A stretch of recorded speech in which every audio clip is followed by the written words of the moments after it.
Ladies and gentlemen, welcome to the English Daily Book Summary YouTube channel. In order to not stop learning, listen to an English book summary every day for free. Pope Francis, Jorge Mario Bergoglio. Hope, the Autobiography.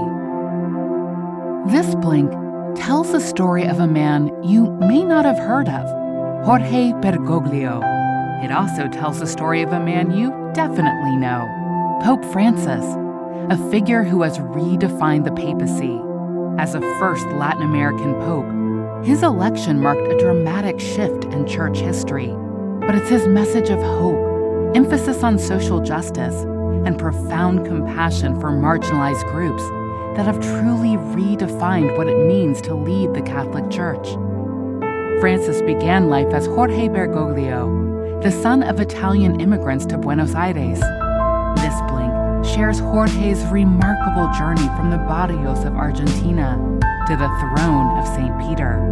You'll learn how Francis's early life shaped his spirituality, from his youngest days playing football on the streets of his neighborhood to the first stirrings of his spiritual vocation and an early brush with death. You'll see how Francis finds God's presence in his earliest memories. As his career unfolds, you'll understand how Argentina's years of brutal political turmoil both shaped and strengthened both his resilience and his conviction that light can emerge from darkness. And you'll get an intimate behind-the-scenes look at the secretive Vatican conclave where, much to his own surprise, Jorge Bergoglio became Pope Francis. Curious to understand more about the man behind the papacy? Then let's begin. An Act of God. October 1927. The Italian transatlantic SS Principessa Mafalda is sailing through the frigid Atlantic waters off Brazil's coast. Aboard are 971 passengers and 288 crew. The journey, which began thousands of miles away in the Italian port city of Genoa, has been smooth. Until now. The ship begins listing heavily to one side. Panic breaks out. The ship's power fails and darkness descends. The desperate passengers faced a horrifying choice: stay aboard and sink along with the ship, or dive into the inky, shark-infested waters below. 314 of them died. The young Mario Bergoglio, along with his parents, had planned to be aboard the ill-fated vessel. But fate intervened. The Bergoglios planned to fund their new life in Argentina by selling their personal possessions, but could not sell them in time. This was a frustrating setback. To Mario's future son, Jorge Bergoglio, who would go on to become Pope Francis, it was in fact an instance of divine providence. 4 years later, the Bergoglio family did join the great wave of Italian migration to South America.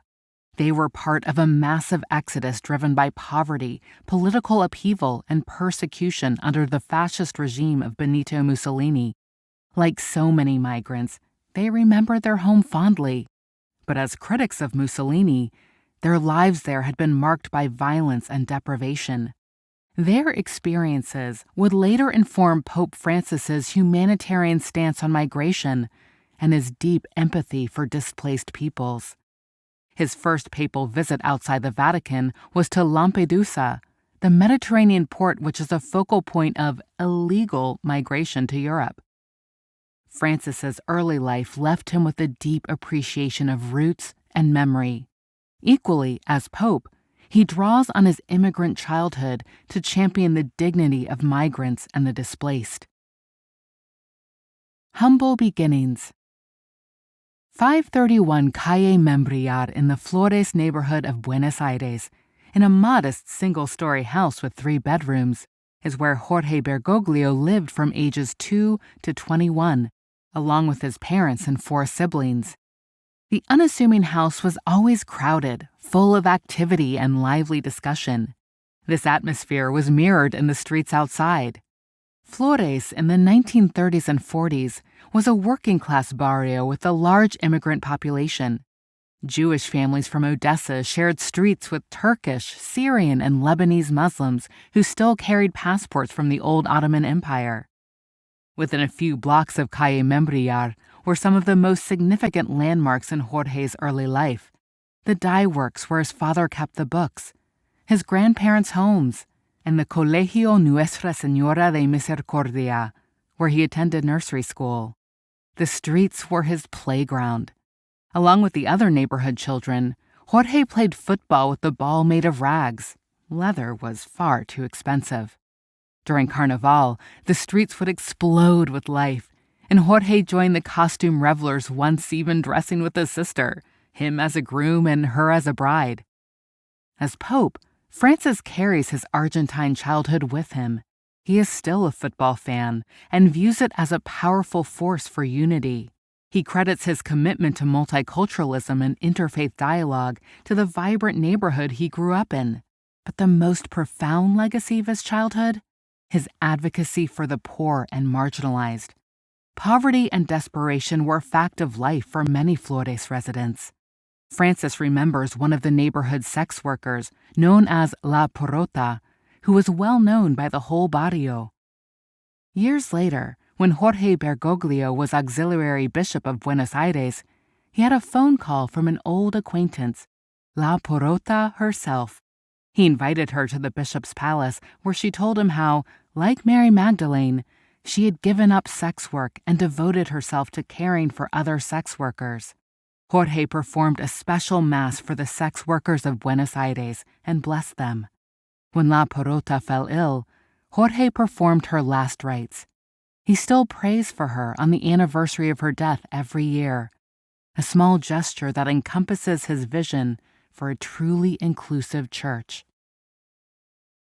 The calling. Before he was a priest, a bishop, a cardinal, or the pope, Jorge Bergoglio was a teenage boy in Buenos Aires, with all the normal preoccupations of adolescence. He dreamed about his future, considering a career in chemistry, and he felt the first stirrings of teen love. But in the back of his mind, he felt called towards God.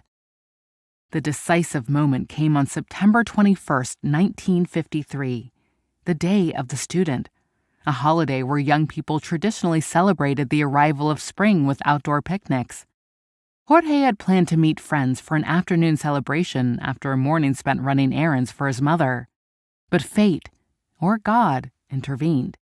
Passing the church of San Jose de Flores, he felt an inexplicable pull to enter. Inside, he made his confession to a priest named Father Duarte.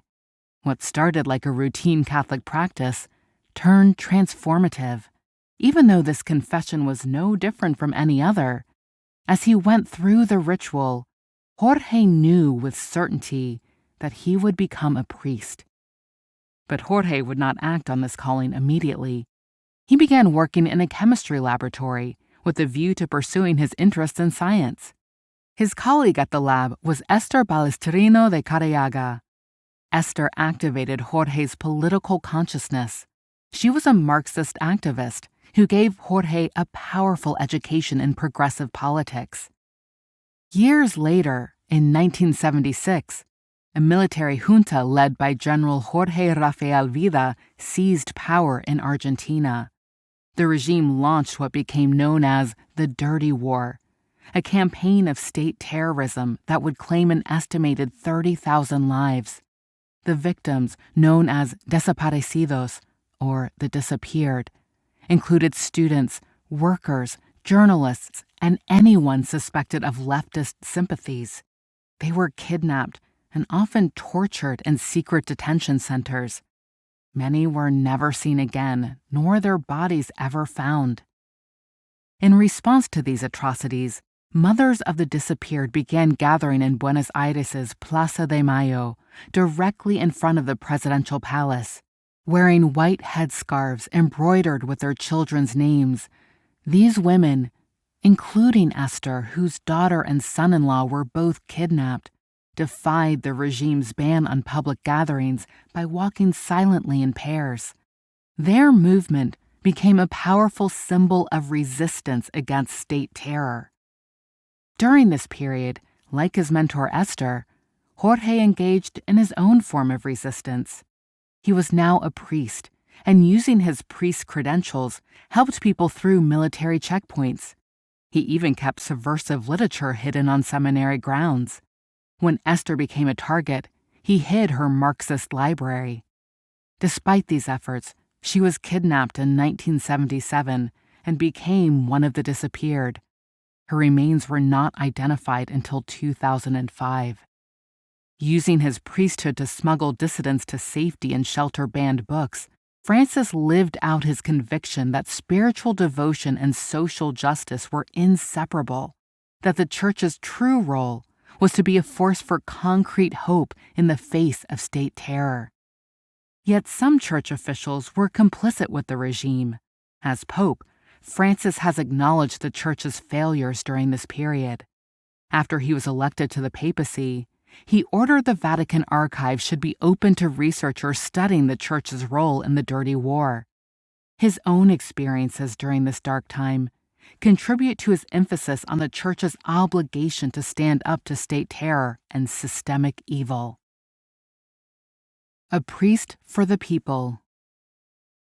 In 1956, Jorge Bergoglio answered his spiritual calling and entered a Jesuit seminary.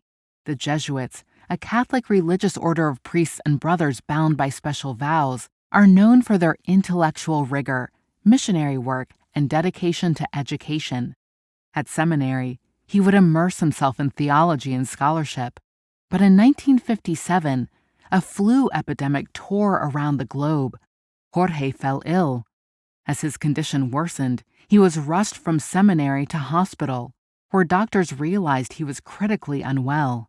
They performed an emergency endoscopy that drained 1.5 liters of fluid from his lungs. Multiple surgeries followed to repair lung damage and remove cysts, leaving him with a permanent reminder of the fragility of life.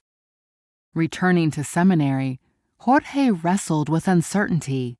His brush with death had left him more ready than ever to embrace life, in all its messiness and hardship. He began to question whether he was really suited to the solitary life of a seminarian.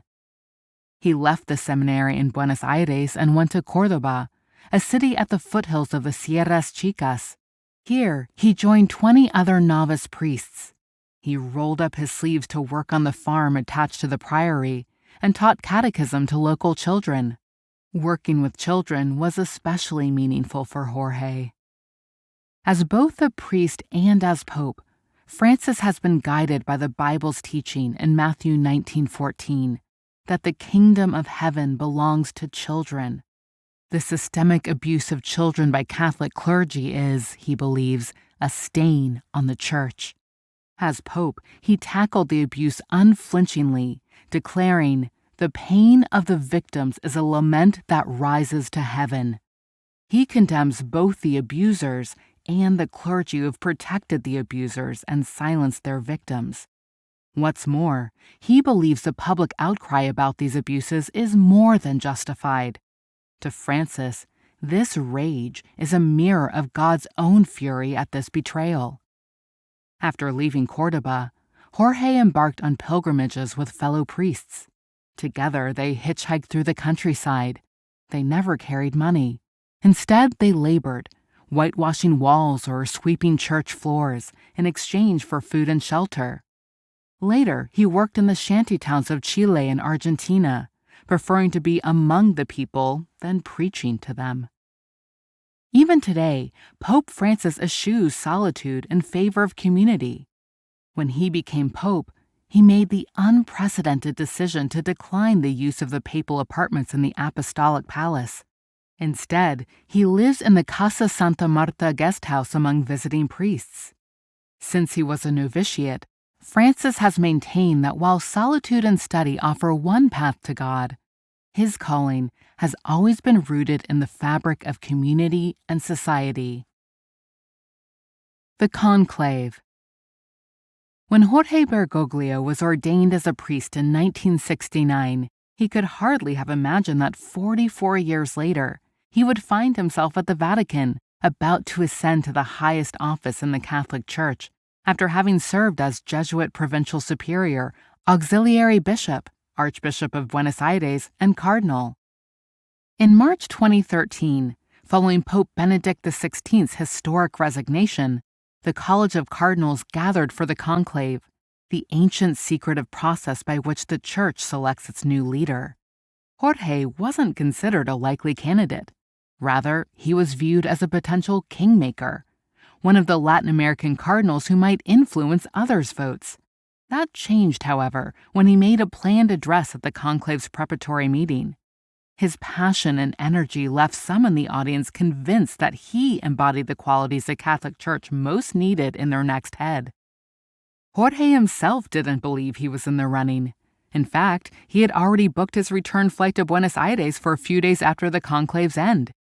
He wanted to be back in his diocese before the beginning of Holy Week, one of the busiest in the Church's calendar. The day after the preparatory meeting, the conclave kicked off. Cardinals entered the Vatican, surrendering their phones and laptops at security to begin the voting ritual. The first vote followed traditional patterns. When clear frontrunners emerge, undecided voters often cast stopgap votes for unlikely candidates while waiting to see how support consolidates. Jorge received some of these votes, but remained confident they were merely stopgap votes. The drama intensified with the fifth ballot, which had to be retaken when two paper slips stuck together, a technical error requiring all votes to be burned uncounted. In the final tally, Jorge's name was read out again and again. When the 77th vote, the 2/3 majority needed, was counted, the Sistine Chapel erupted in applause. In the celebrations, Cardinal Humes, who had studied at a Franciscan seminary in Rio Grande del Sul, embraced the new pope and whispered, "Don't forget about the poor." In that instant, Jorge knew he would take the name Francis, honoring Francis of Assisi, the saint who dedicated his life to the marginalized. It was a choice signaling the priorities of his papacy, a commitment to the poor, a focus on mercy over judgment, and an openness to dialogue with those traditionally excluded from church circles. His election as the first Latin American pope, first Jesuit, and first pope from outside Europe in over a millennium, heralded a new era for the Church, one where ancient traditions could meet modern challenges with renewed hope and purpose. Looking to the future. The story of Pope Francis is a story of a remarkable journey. From Italy to Argentina, from the shanty towns of Buenos Aires and Chile to the palaces of the Vatican, from Jorge Bergoglio to Francis, Pontiff. At every step of the journey, Francis can draw meaningful lessons from his past, but his connection to his past does not cloud his vision for the future. How will this vision shape the Catholic Church? Francis is committed to what he calls the demasculinization of the Church. As a devoted follower of Mary, he insists that the Church itself is fundamentally female, not male. While clerics may be male, he argues, they are not the Church. They serve the Church, which is their bride. Francis has elevated women to unprecedented positions of power, as when he appointed Sister Raffaella Petrini Secretary General of the Vatican City State. While he hasn't explicitly endorsed allowing women to be ordained into the priesthood, he has taken the notable step of refusing to rule out the possibility. Francis's social vision draws selectively from liberation theology, the radical Latin American Catholic movement that emphasizes political and economic liberation. He has consistently critiqued unfettered capitalism and championed economic justice. This commitment is symbolized in his canonization of Oscar Romero. Romero was a Salvadoran archbishop murdered by right-wing death squads in 1980 for defending the poor. Romero's journey from conservative cleric to outspoken advocate for the oppressed parallels the transformation Francis envisions for the whole Church. Francis has already modernized the Church in numerous ways, relaxing rules around communion for divorced Catholics, taking a more pastoral approach to LGBTQ+ individuals, emphasizing environmental stewardship as a religious duty, and streamlining Vatican bureaucracy. Yet he sees much more to be done.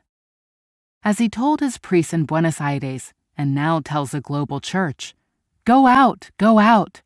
His preference, he insists, is for a church broken, wounded, and dirty from being out on the streets, rather than one that grows weak and feeble from being locked away. In this vision, tradition isn't a fortress, but a foundation for engaging with modern challenges. In this Blink to Hope by Pope Francis, you've learned that growing up in Buenos Aires shaped Jorge Bergoglio's vision of a church that serves the poor and marginalized. As Pope Francis, he has transformed the papacy through radical reforms, such as criminalizing child abuse by clergy and establishing strong interfaith dialogue, and through his insistence that Catholicism must actively engage with society rather than hide behind tradition. Okay, that's it for now. We hope you enjoyed it. If you can, please take the time to leave us a rating. We always appreciate your feedback. See you in the next Blink.